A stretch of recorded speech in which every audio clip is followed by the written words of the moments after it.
extremely devastated.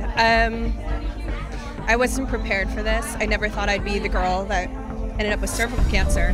I felt scared and unsure how to move forward. I actually just went for a regular pap smear that was just sort of a normal thing that everybody does, of course, and it came back positive for HPV.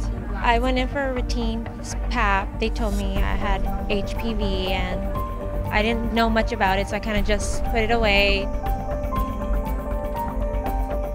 I was diagnosed with cervical cancer shortly after the birth of my daughter at age 35. I underwent surgery, radiation, chemotherapy, and I couldn't bear the pain of discussing the disease at that time.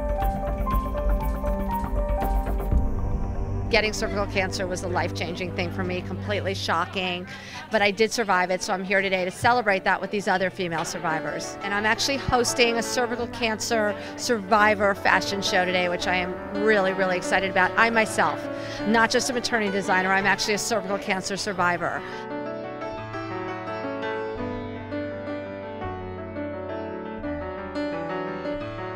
Cervical cancer was not on my radar when this first started. I had never been in the hospital or had anything wrong with me before except childbirth, and it was a real surprise, a shock.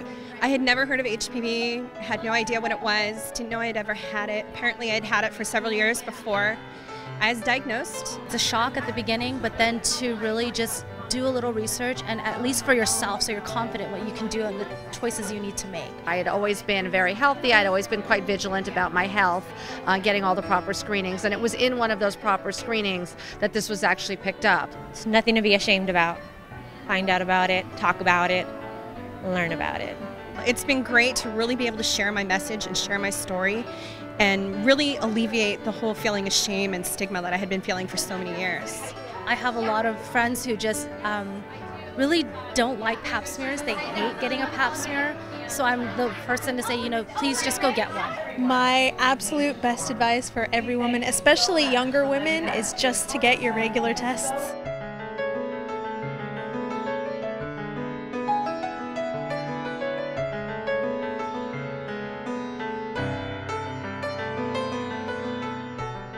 I've never done anything like fashion model-wise before in my life, but it was exciting to be able to be involved and help in the education of other people. It was so amazing to be able to walk in the fashion show today. It's something that you always think about when you're watching TV and you're watching fashion shows. You're always like, I wish I could do that, but I'm not tall enough, or I'm not skinny enough, or I'm not any number of things that you think about yourself. And so getting the opportunity to do it was just absolutely kind of a dream come true. It's been incredible.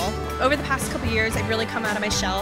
I've really learned to discuss what I've gone through and to encourage other women to not follow that same path. Because HPV affects so many people, it would be great if we could get more women to speak up, like Liz Lang, who's come forward and said, I battled this disease.